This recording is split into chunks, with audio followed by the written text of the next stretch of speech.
Om.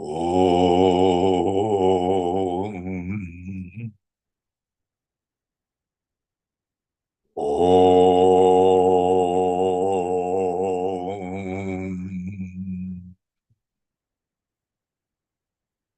Om.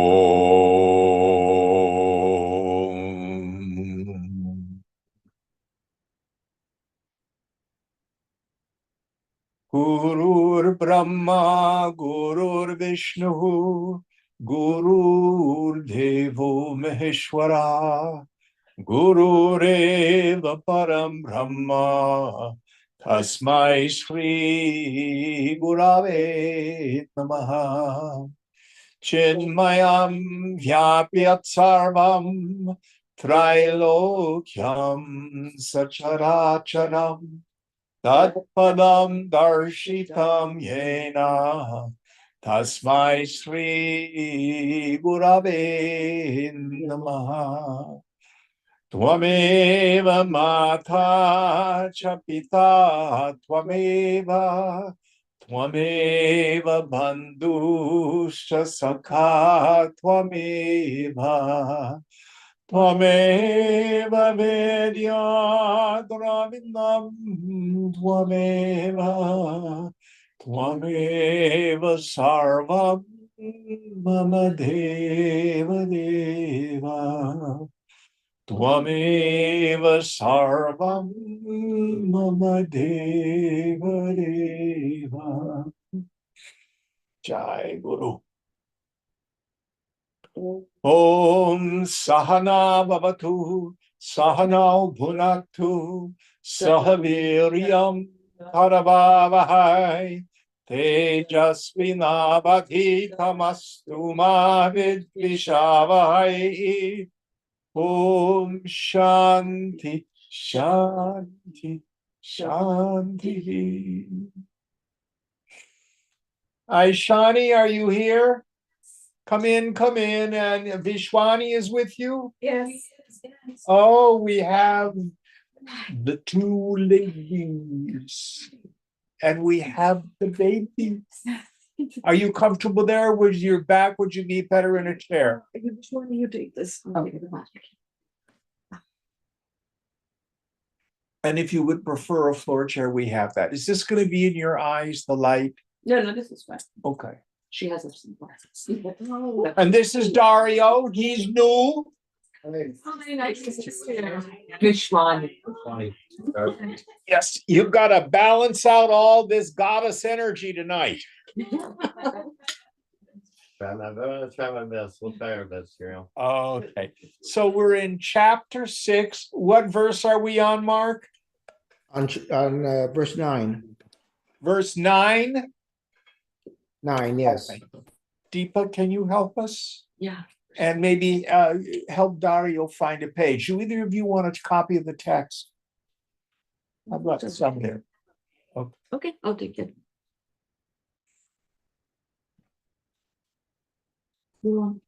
I hear they bathed the baby today. Yes. Baby shower. Yes. Did they pour water all over your baby belly?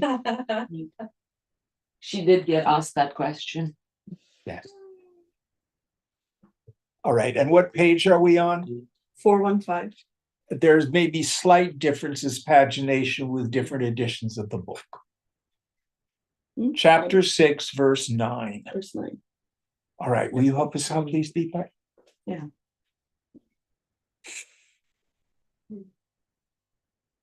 Surihim mitraryudasina matyastvesha bandhushu sadhushvapi cha papeshu samabut buddhir vishishyate. He who is of the same mind to the good-hearted, friends, relatives, enemies, the indifferent, the neutral, the hateful, the righteous and the unrighteous, excels. So what Lord Krishna is working on here, this chapter is called Abhyasa Yoga, frequently translated as the yoga of meditation.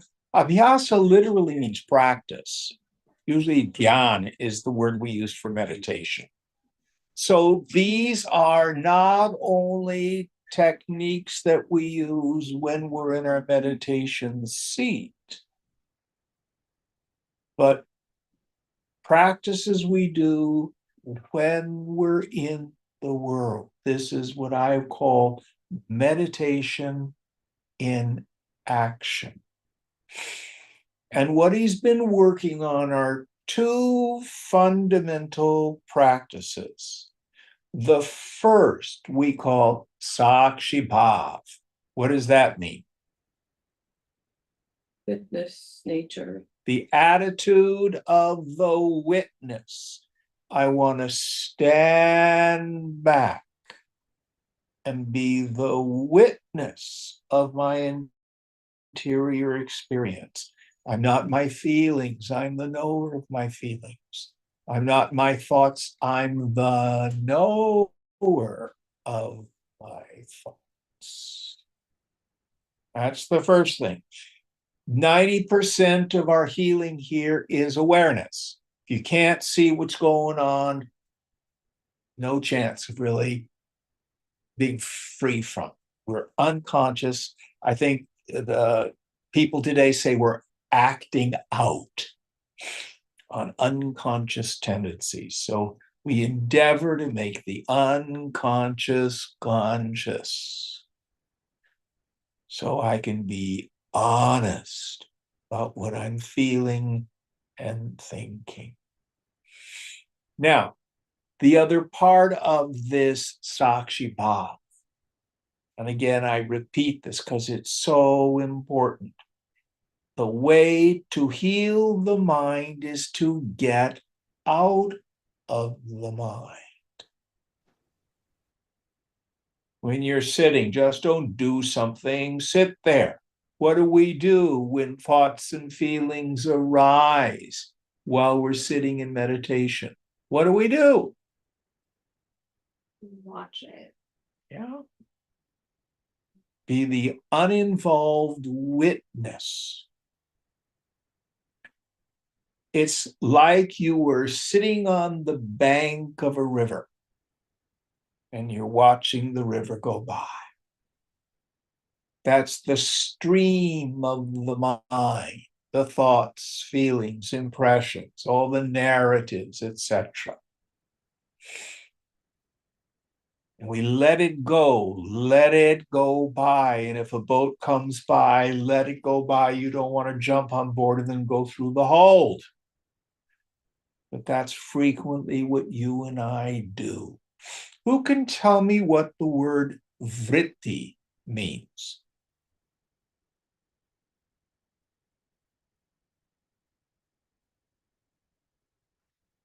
Nobody knows. Tendency? Or a thought. But the root is vert, which means to turn or spin. It's where we get the English word vortex. I guess that's not English. I guess it's really Latin, Greek, can't remember. So a vritti is not just a thought that goes by. It's when we spin on a thought. Let me give you some examples. Anybody ever had conversations with people who aren't in the room? Those are vrittis.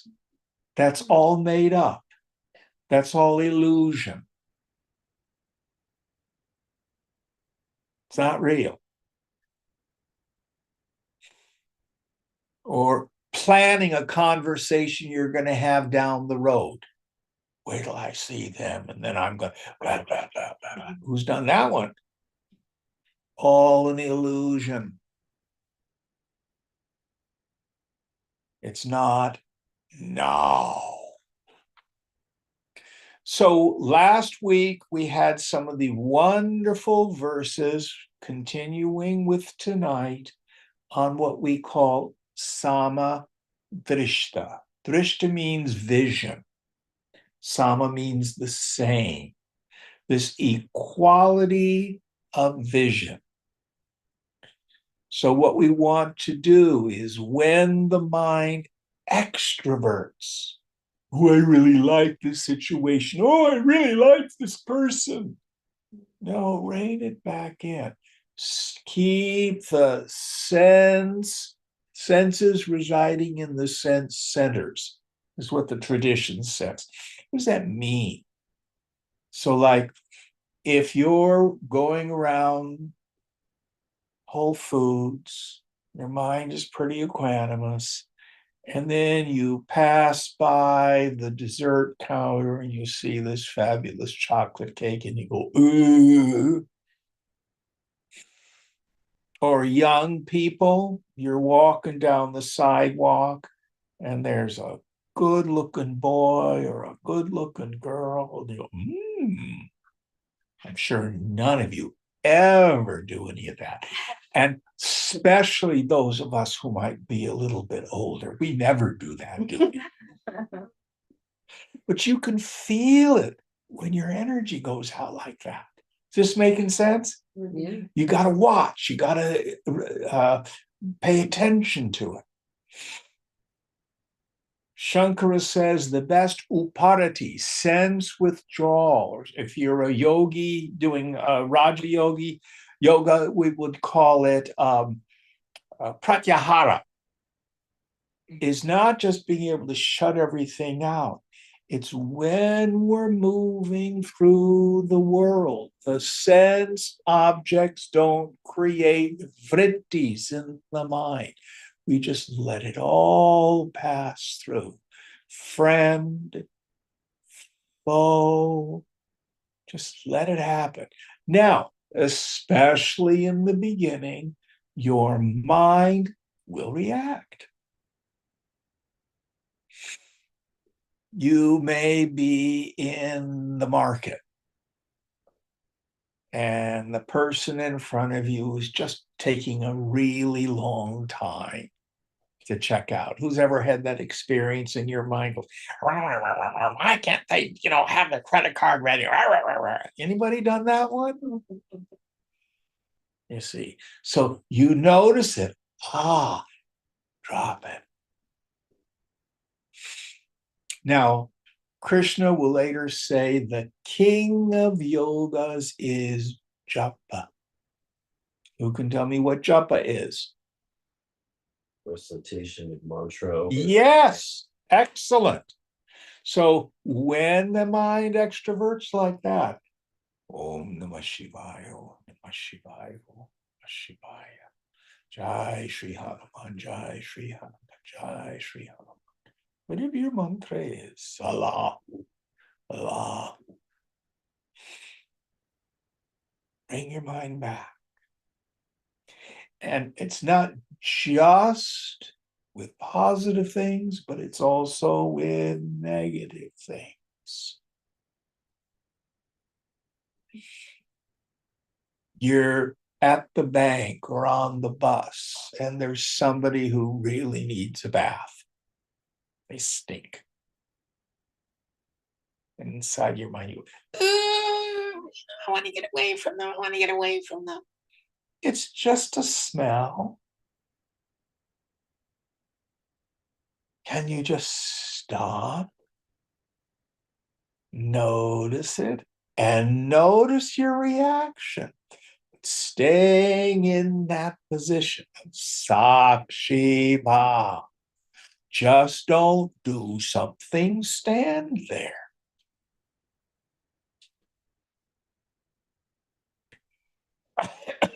Now, when situations are conducive, we like it. When situations are non-conducive, we don't like it. And most of this for us is just habit. Just habit. For example, you may have friends or someone in your family who's an alcoholic. The psychologists say that if you are the child of an alcoholic, you have a 50% chance of being one or marrying one. Why would you want to marry an alcoholic? Well, you don't plan, oh, I'm going to look for someone who's totally, trashing their life. It's familiar. Oh, this person's got problems, and I can understand them. I can relate to them. I can help them, and it seems so kind and loving on our part. But the truth is, our picker's broken. We're not picking healthy people. Many of us have that. But the mind prefers the familiar. So we stand back in the position of the uninvolved witness. Do your duty, move through life, do your job, go to school, do all your things you're supposed to do. And always understand, if I'm upset, the cause is never out there. Nobody has the power to make me feel anything. I give them that power,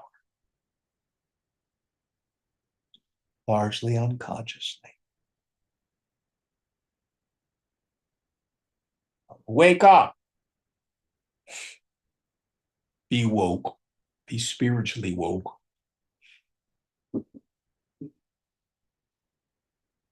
Pay attention. Notice what's happening in your mind.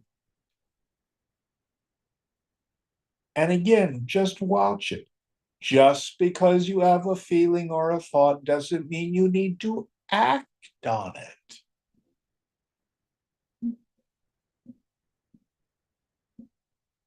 You may be angry with another person.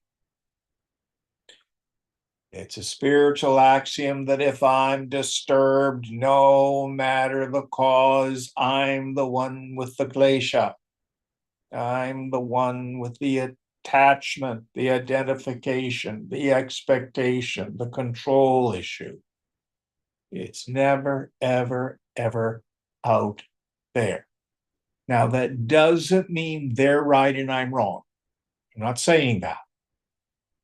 The people in this world frequently do things that are harmful and hurtful. But I don't have to take it in and absorb it. I can just notice the reaction and have this equanimity of vision. Now, the Master Jesus said, I say, love your enemies, even the Gentiles. The Gentiles are the non-Jews. Love their friends. I say, love your enemies. Oh, that's a hard one. What is love? Tell me what love is. Do we have a spiritual definition for love? We have two words in Sanskrit, sniyati and lubyati. Are there Hindi words that are close to it? Sneha, What's that mean? love, affection, affection. Both carry negative connotations in Sanskrit. One is like an unhealthy, smarmy attachment. Mm. The other is like uncontrollable kind of lust and stuff like that. But we have another word for love, prema. What's prema mean?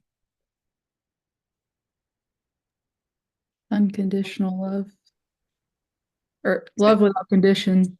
Yeah. The love we have for God and that God has for us. So we want to practice that kind of love with everyone. So it's not so much an emotion. Most of the time we speak love with our lips and we have lust in our hearts. And I don't mean just sexual. Lust is when I want something from the other person. I want their attention. I want their validation. I want their approval, etc. Prema. There's a parallel notion in the Greek agape, in the Latin caritas. When I genuinely wish the well-being of another with no thought of return. Swamiji used to say, my love is like a fire hose. Whoever gets in front of me gets blasted. But when that person moved away, gone, and the next person comes, and there was this unconditional love. So God has no taste. God loves people you and I might have nothing to do with. But our job is to endeavor to love as God loves.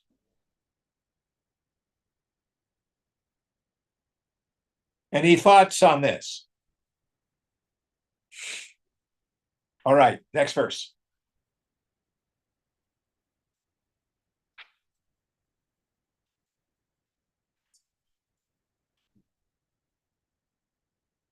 Yogi Yanjita Satatmatma. Yogi Yunjita Satatam Atmanam Rahasi Stita Ekatmiyatta Chittatma Nirashira Parigraha.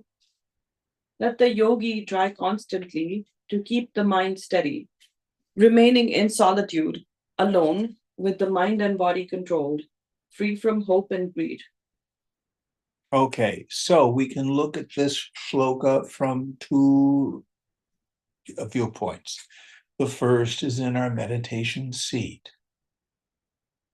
Ideally, if you have a home that's big enough, have a meditation room where you reserve that space for your sacred activity, to meditate, to do puja, to do your prayers, sing the Lord's praises, whatever you can do. You may want a mandir, a shrine there with your Ishtadevata, your particular idea of God. Those of us who live in an urban environment, it's not so easy. But you can have a space, a corner of your house that you reserve, or a particular seat or chair.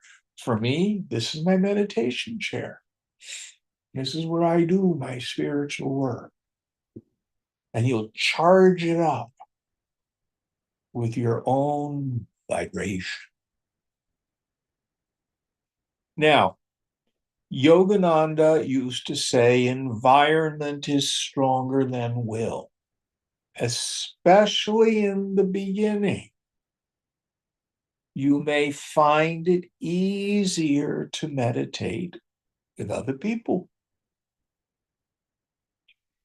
But we need to, at some point, rather soon, start to let that go. You need to not be dependent on anyone or anything. So this is why Krishna here says, in solitude, being kevala, being alone.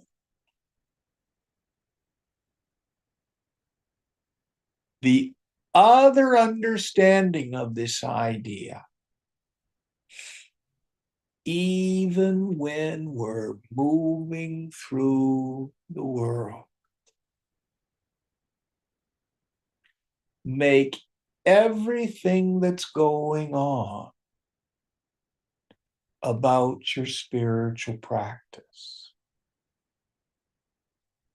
Many people come to the spiritual life and they think, okay, this may make my worldly existence better. I'll have more peace of mind. I'll get a better job. I'll have a healthier relationship. I'll be able to deal with my family better. Nothing wrong with that. But if you keep on and you're steadfast on the path, at some point the whole thing goes like this. And you begin to clearly see that the goal of my life is God consciousness. It's moksha, liberation. And the job, the home, the relationship, the family are where I work out all the kleshas. Who can tell me what a klesha is? Attachment. Defilement, defect, an attachment. Yeah, the stuff that gets in the way.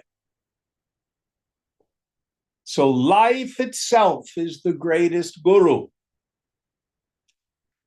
It will poke much better than any physical teacher.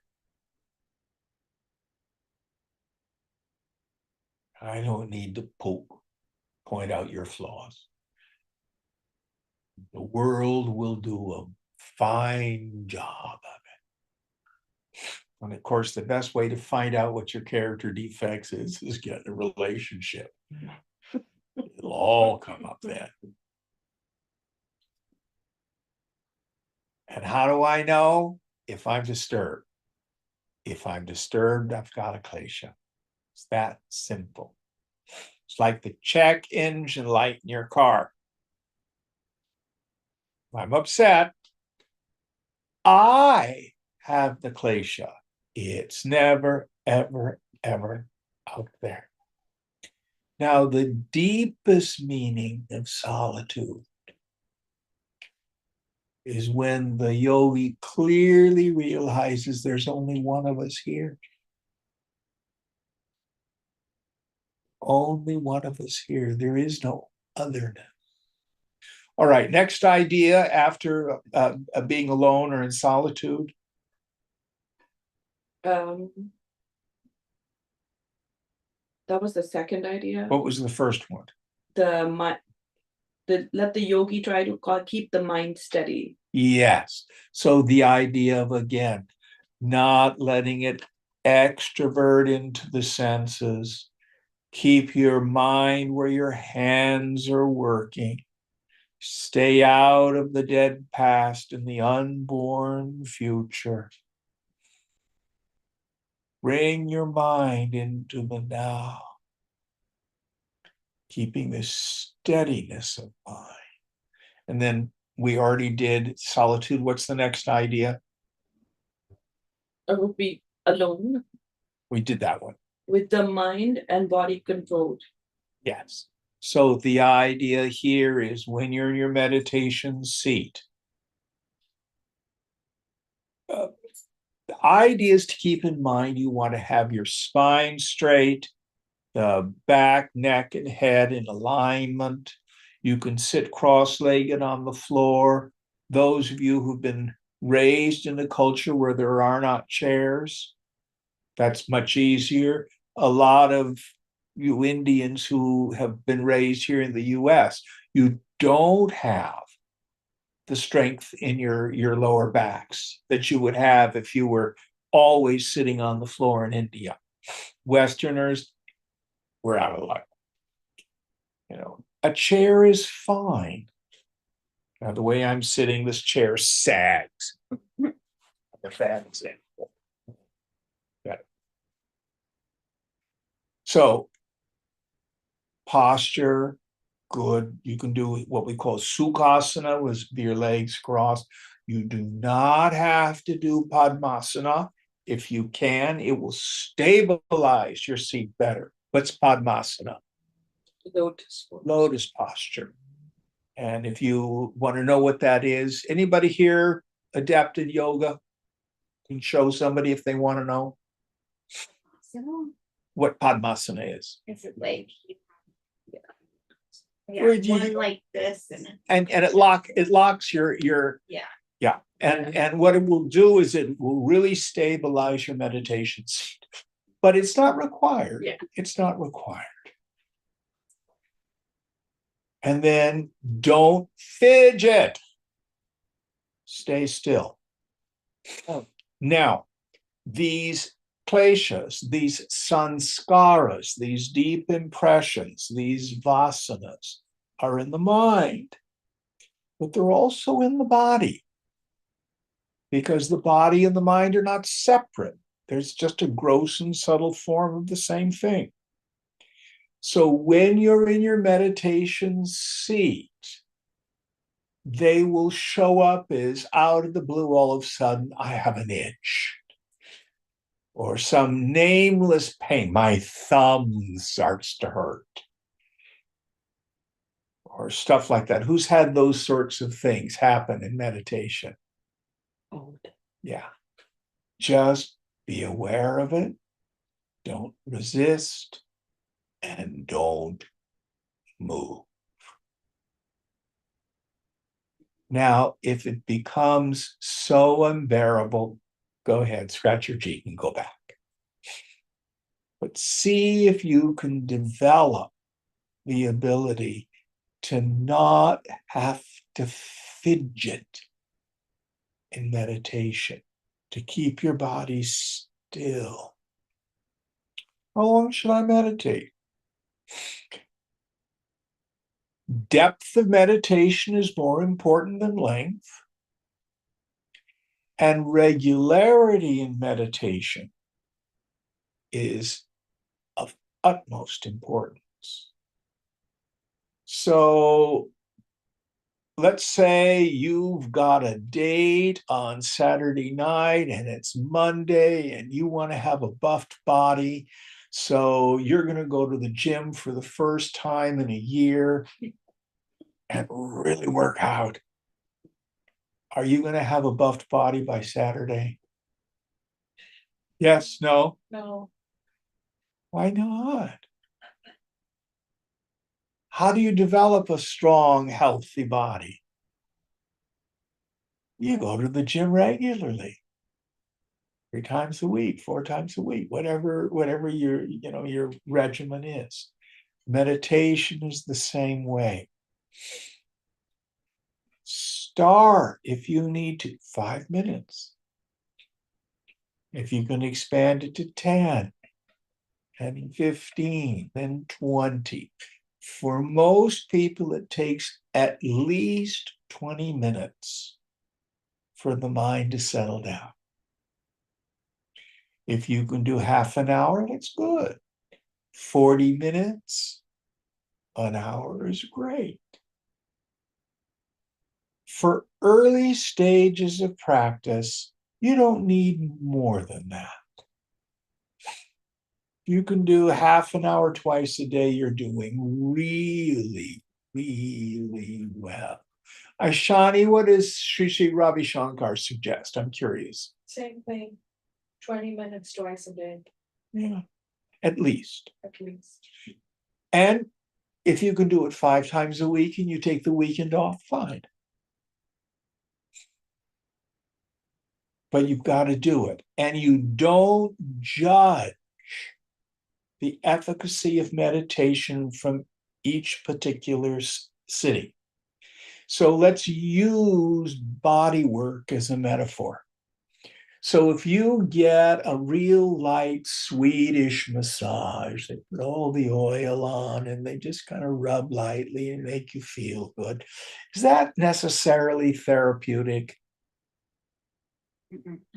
Now, what if you've got a crick in your neck or your back and you go to someone who does body work and they're going to dig in and do some deep tissue stuff? Who's done that? And what happens when they dig in? It hurts, doesn't it? Are they hurting you, or is the pain already in your body? They can do the same pressure in another part of your body, doesn't hurt at all. Am I making sense? So what happens is these mental states will show up as stuff in the body.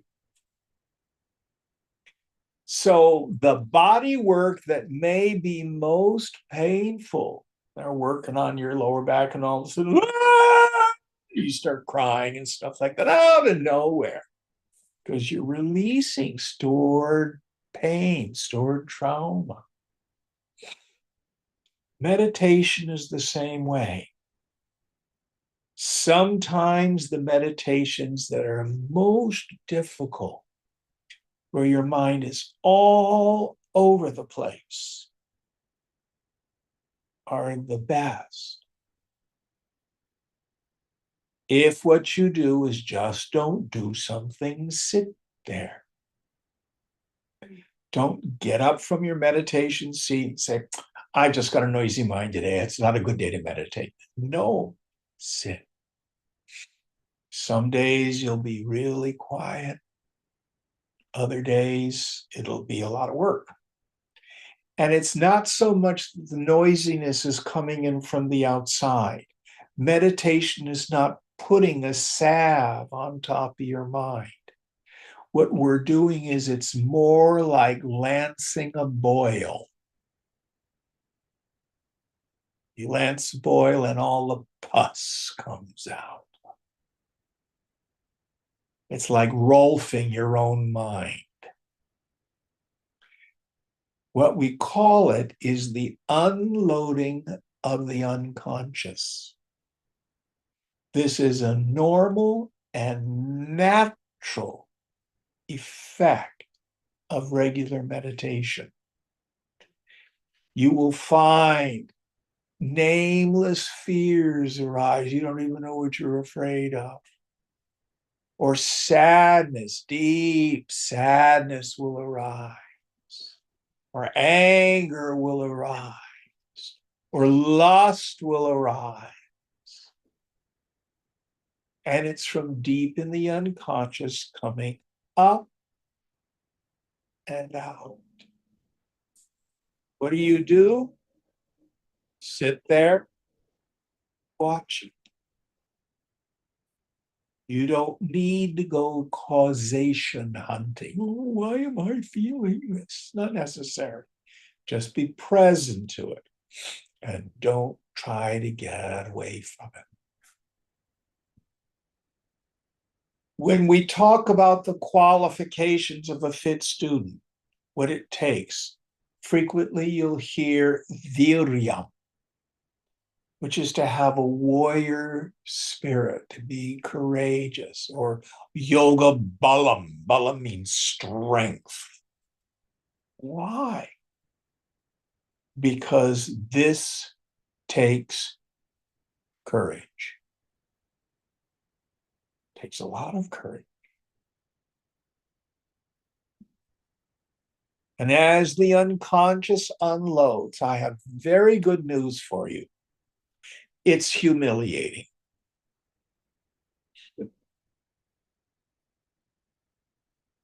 Oh my God. Am I really feeling and thinking these things? No blame. Welcome to the human condition. And I tell you, your mind is not unique. Your mind, 99% of it is just like everybody else's.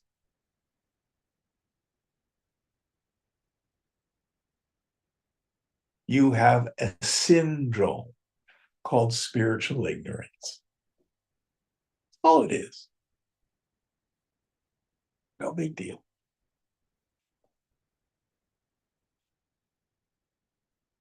Now, you hear psychotherapists frequently use the term spiritual bypass. And I'm not totally sure what they mean. I think they mean people who want to go into meditation and do some practice where you get high and you don't deal with the shadow, with the dark side of the psyche. Is this making sense? Real practice is not that.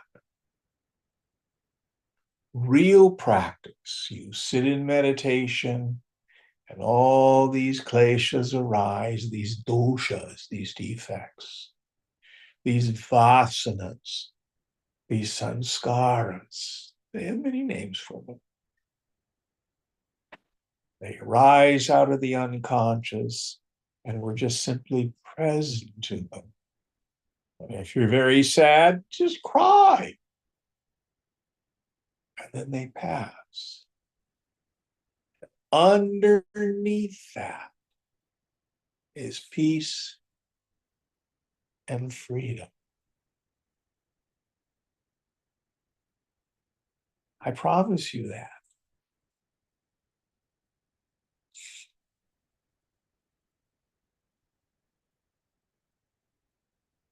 Any questions or thoughts about this? Now, we also want to take this into meditation in action. So young people now are talking about triggers, such and such and so, this triggers me. You all heard those terms? Yeah. And then what people want to do is be safe. So, I can't go there because it's not safe. You don't get to do or be around me because you're not safe. And I get it. I understand it. But in Yoga Vasishta, Vasishta says, why try to cover the world in leather when you can wear shoes? In the end, we will never find safety or peace by playing whack-a-mole with the world. The world is the world, and people are people. And all of them, except us yogis by and large, are spiritually sick and not even aware of it. So we can gain peace, freedom, through detaching from it. This taking on the Sakshi Bhav, the attitude of the witness, and Samadrishta, this equality of vision through it all. This is also called Vairagya. Vairagya is that desire to give up attachment to all experiences gained through the senses. This doesn't mean just the pleasurable ones. This means I can be attached to reacting to the negative ones and renouncing any identification with a personal sense of self, starting from the body up to including wanting to be a really important person. Giving up all those ideas. All right, next verse.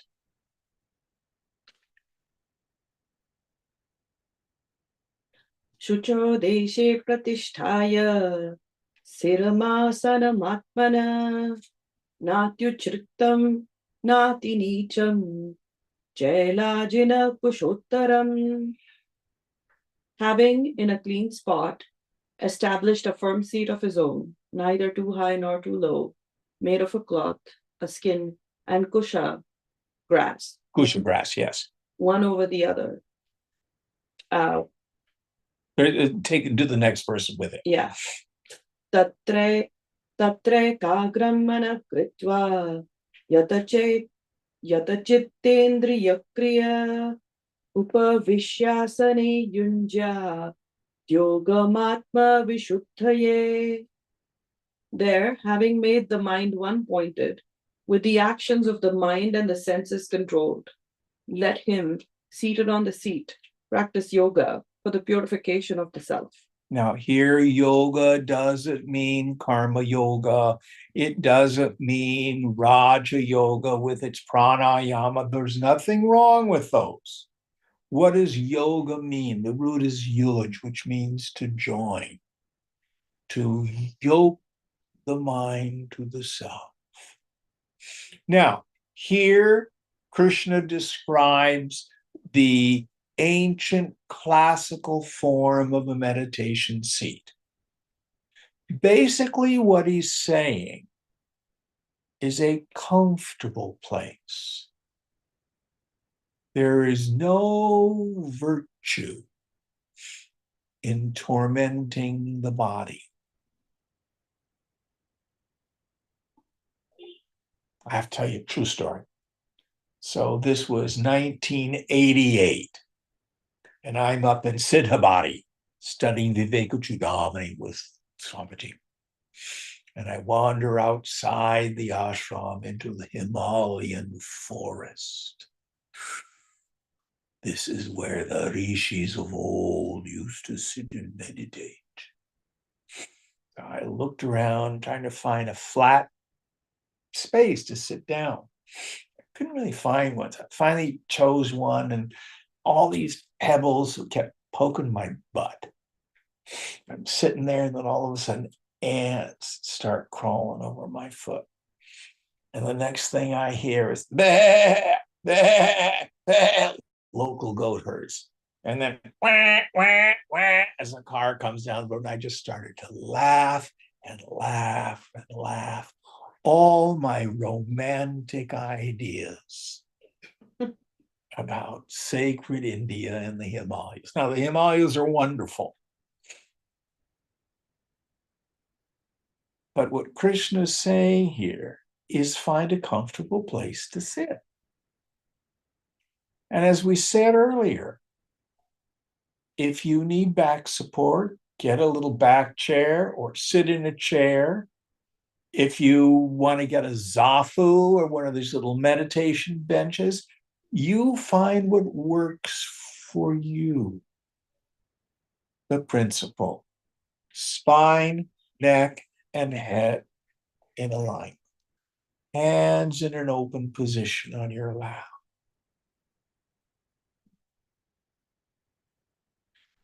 Then we need a point of meditation. In the beginning, we have an objective meditation. This is called dharana in the Raja Yoga tradition. What is dharana usually translated?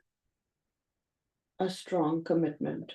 Concentration is what it means in Raja Yoga. So you can be with your breath. Well, how do I be with my breath? There are lots of techniques. Some traditions say focus on the space between your nostrils and your upper lip.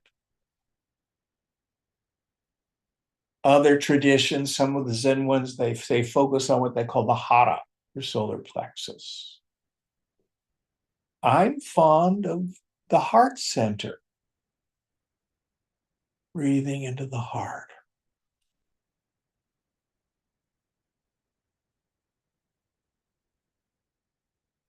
You can focus on an idol.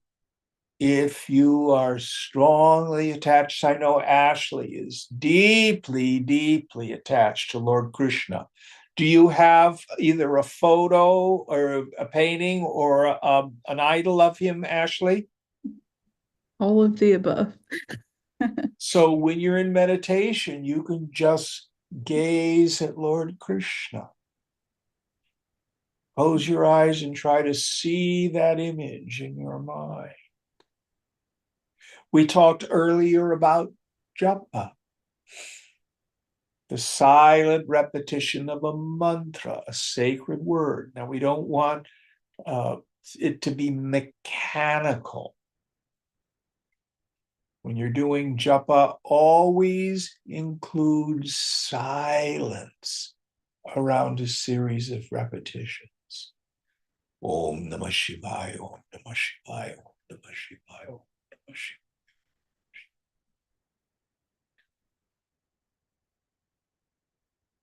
Om Namah Shivaya, Om Namah Shivaya, Shivaya.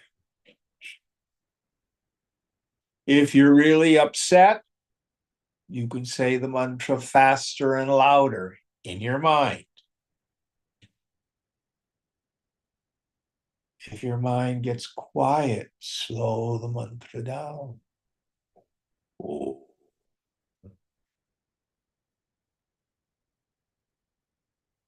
No.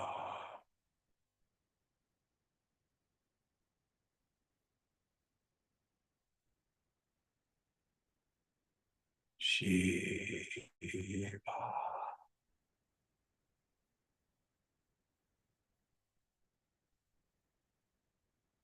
Endeavoring to absorb your attention in the mantra. You can meditate with your eyes open or closed. You can just pick a spot on the floor, or there's some Zen traditions where you turn and face the wall. You just look at the wall. Some people might want to meditate with a candle flame. It doesn't matter. What we're endeavoring to do is having a point of attention. Now, in the end, we will drop this. The highest form of meditation is when the mind has thinned out. We have the radical reversal of the attentive faculty. Who am I? What's my essential nature? Just listen to the motorcycles and absorb yourself into the sound of the motorcycles.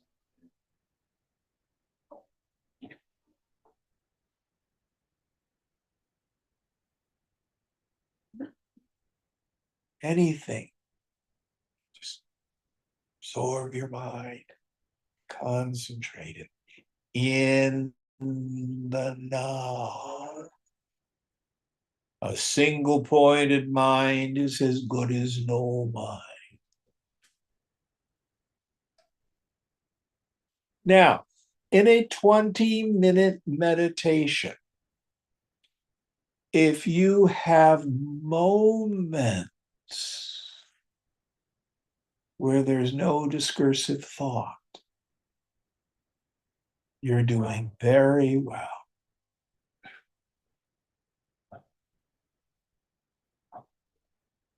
Don't have unrealistic expectations at the beginning.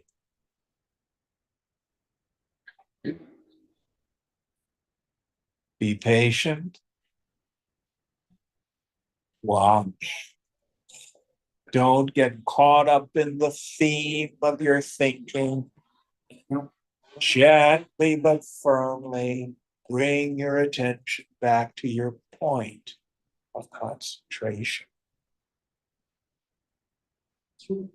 Practice bringing the mind to a single point. Then meditation in action.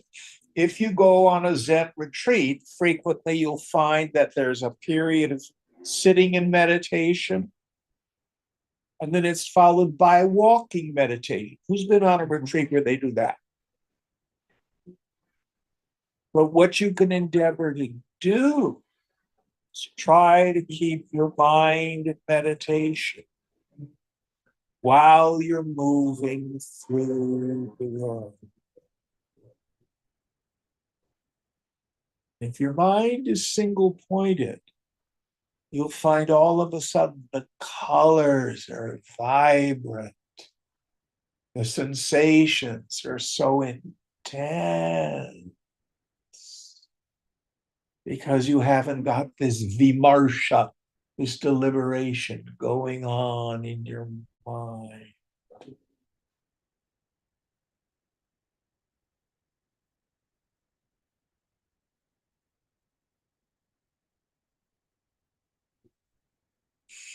All right, next verse.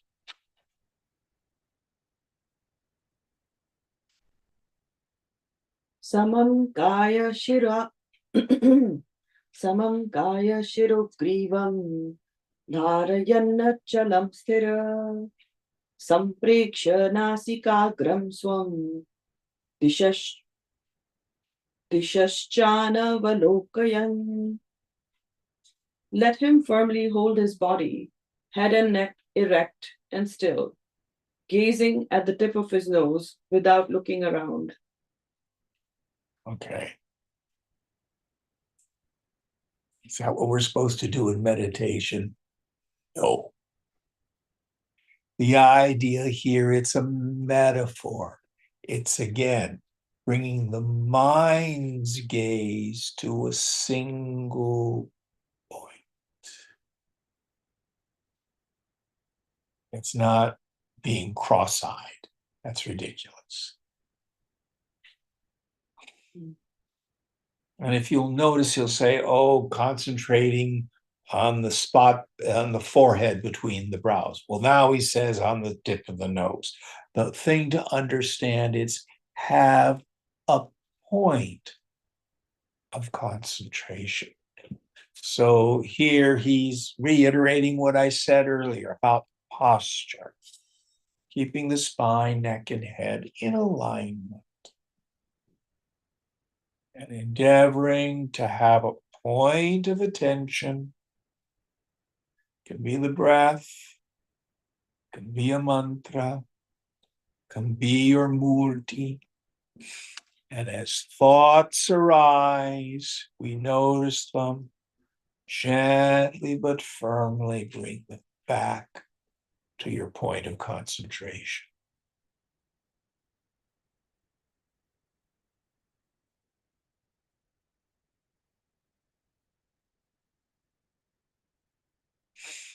Now, some of you may be given longer chants to meditate on. For example, Deepa has a chanting guru, and you'll do these long chants like Lalita Sahasranam or Vishnu Sahasranam.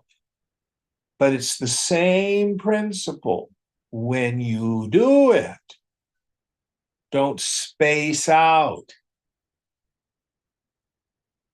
Do your best, be totally concentrated on the chant. Is that what you've been suggested to do? Yeah, we've also been taught that do it any way you can till you build up the practice and the ability to concentrate. Yes. Like if it's like sometimes I do it while driving because that's the best opportunity I have.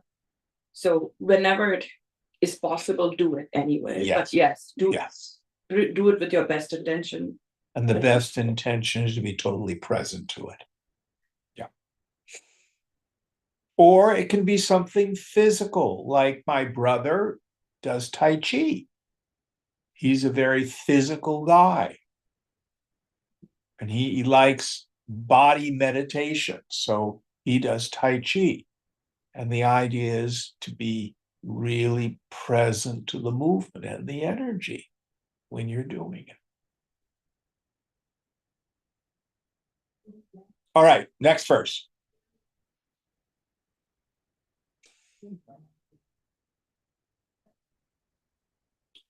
Prashantatma vigat Veera Brahmachari Vratestita Mana Samyamya Machitto Yukta Asita Mattaya. Serene minded, fearless, firm in the vow of brahmacharya, having controlled the mind, thinking on me and balanced, let him sit, having me as the supreme goal. So now, once we've practiced dharana for some time, we move into dhyan, meditation itself. And he gives us here more advanced techniques. So first idea? Serene minded. Yes. How do I achieve this serene mindedness? Whatever my issues or problems are, you put them on the shelf. You don't take them into meditation. Meditation is not problem-solving time.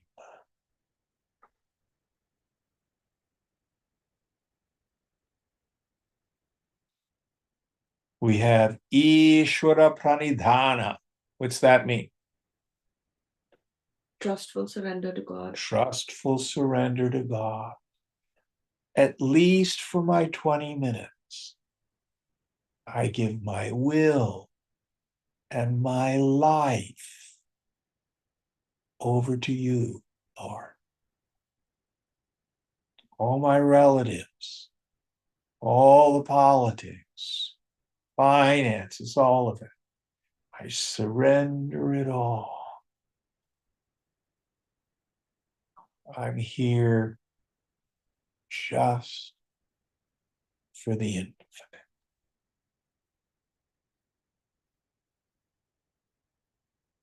Next idea? Fearless. Yes. So again, fear arises for many of us. And the reason is the ego doesn't want to die. The ego doesn't want to see its own complete unreality and the complete unreality of everything in this world we thought was important. I don't want to be the hole in the donut.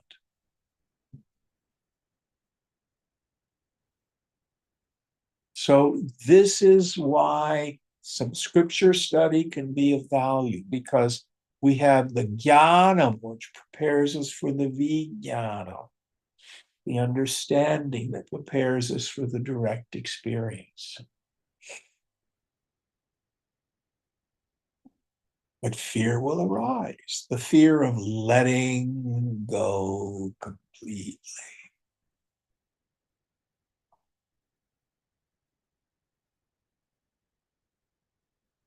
Next idea. Firm in the vow of brahmacharya. So this one gets a bad rap a lot. It's usually translated as celibacy or chastity. If you're single, it means celibacy. If you're married, it means faithfulness and continence with your partner. Literally, it means this. Charity is the root, which means to roam about. So it literally means to roam about in Brahman. Now, in our modern day, our attitudes around sexuality have changed a lot. Some of them are not real healthy. Others are. So my particular view on sex, our sex powers are God-given, not to be despised, but not to be taken lightly. It's incredibly powerful. Ultimately, it's the Kundalini energy. But especially in the south of India, we have so many temples. And as you approach the inner sanctum, the Holy of Holies, there's all this iconography, which is sexually quite graphic. And yes, it has mystic symbolism. Shiva ever wedded to his Shakti. But it's also a celebration of that energy. And it's everywhere. If you look in front of Lord Shiva over there, do you see the Shiva Lingam in front? Do you? Mm-hmm. What is the shape? It's his phallus, no? There's a phallus, and what's it stuck in? Like a vulva. A yoni, yes. And yet we worship it as a form of Lord Shiva.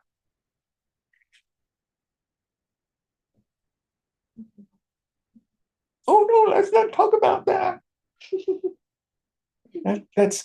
That in my opinion, comes much later. Much of it from the British Raj, much of it from the conquest of the Muslims. But in old-timey India, it was not so condemning of sexuality. There's even a scripture about it, the Kama Sutra. So this isn't licensed to go out and dissipate your energy. When you have sex with someone, your auras merge. They take on all of your mind, and you take on all of theirs.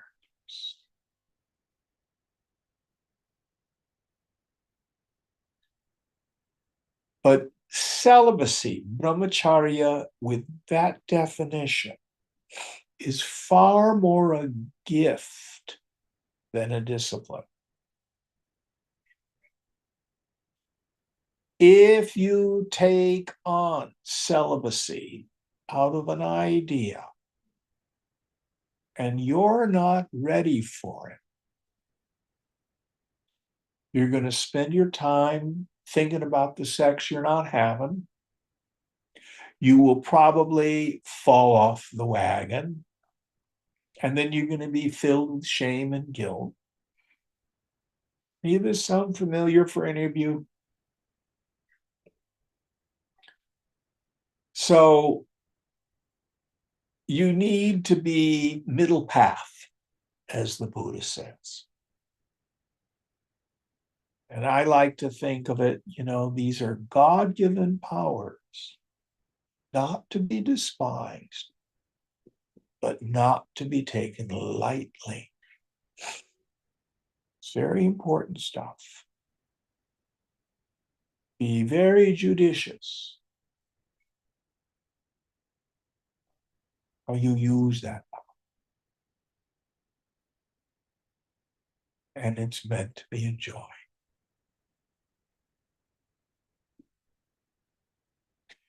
For some of us, we take on the life of brahmacharya. It can make life a whole lot easier. But it's not for everybody. All of the rishis, the dudes who wrote the Upanishads, without exception, were all grahastas. They were all householders. There's not one. Brahmacharya can also mean your student life, where you have discipline, where you follow directions. So we don't want to get puritanical about this idea of brahmacharya. Any thoughts on it from anyone? I'm just glad you explained it like that.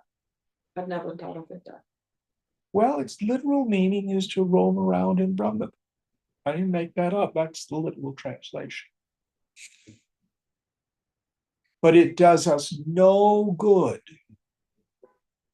to deal with our sexuality with the idea of shame and guilt.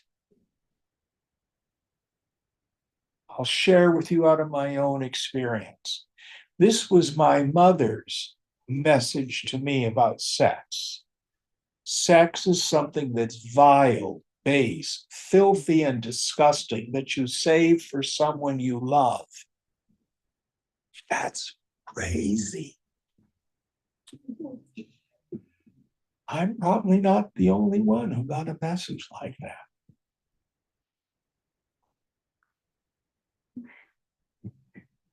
Next idea. Having controlled the mind. Yes. So the idea, again, we talked about this in an earlier verse. Yoga Rudha. Ashwarudha is a riding term, being able to mount the steed.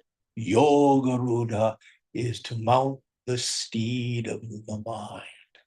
So you're able to not be distracted. You've learned to be single pointed. Your mind has slowed down enough so you can begin to see the space between thoughts. A thought arises and then it subsides. There's a silence before the next thought arises. Once we can begin to have space between our thoughts. Next idea.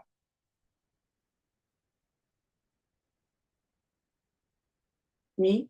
Yeah. Thinking on me and balanced. Yes.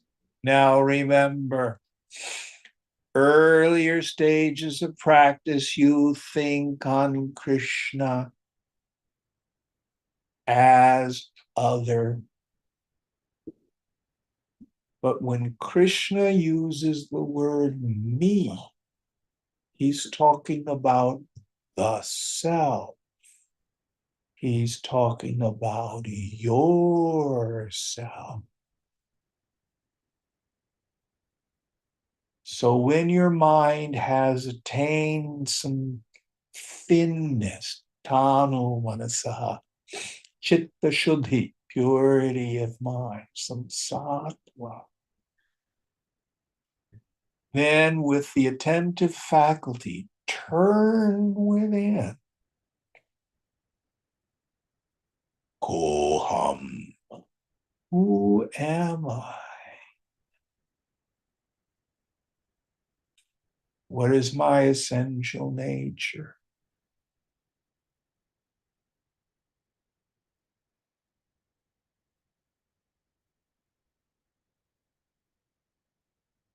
We find there's nothing there. No thing. There's no person there.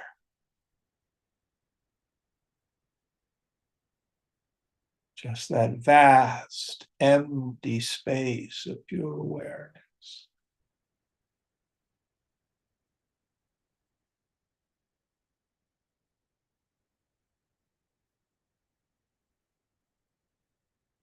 This is what he means by thinking on me.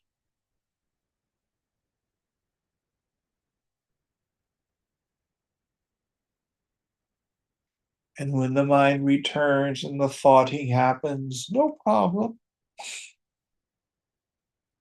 See if you can bring the mind to a still point again. The space between your thoughts. Who is it who sees the thoughts and the space between the thoughts?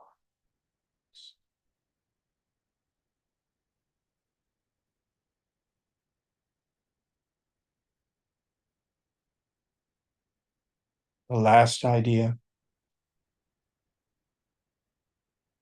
Let him sit, having me as the supreme goal.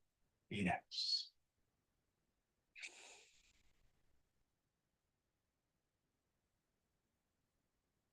I am Atma Brahma. This self is Brahman. This self is Krishna.